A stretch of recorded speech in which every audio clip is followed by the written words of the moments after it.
পাহাড়ে আজ আমরা তৈরি করব নতুন আলু দিয়ে একের পর এক সুস্বাদু খাবার। সকালের দিকে আমরা মাঠ থেকে তুলে নিচ্ছি একদম টাটকা নতুন আলু। মাটির গন্ধে ভরা এই আলুগুলোকে ভালো করে ধুয়ে পরিষ্কার করে খোসা ঘষে তুলে নেওয়া নিই।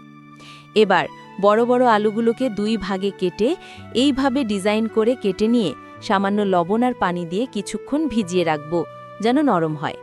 এরপর একটা পাত্রে আলুগুলো নিয়ে ভালোভাবে আটা মাখিয়ে মাঝখানে একটা সস দিয়ে সুন্দরভাবে পেঁচিয়ে আটকিয়ে দিব।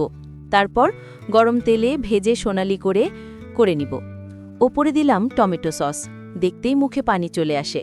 অন্যদিকে আরেকটা পাত্রে কিছু আলু নিয়ে ২০ মিনিট স্টিম করে নিব।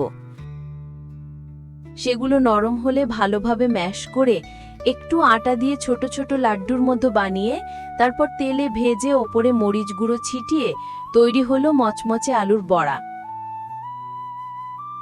একপাশে আবার কিছু আলু চিপসের মতো কেটে ভেজে নিব।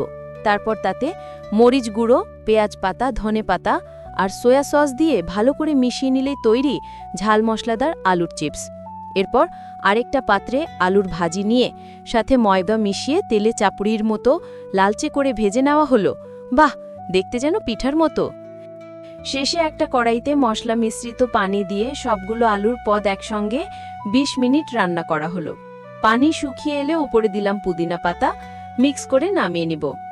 আরেক পাশে তেলে পেঁয়াজ, মাংসের কিমা, কিছু আলু আর মশলার পেস্ট দিয়ে হালকা আঁচে ২০ মিনিট রান্না করব। শেষে ওপরে পেঁয়াজ পাতা ছিটিয়ে নামিয়ে নিলাম।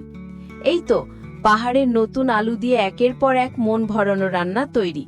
স্বাদে, গন্ধে আর রঙে একদম পর্বতের মতোই সতেজ।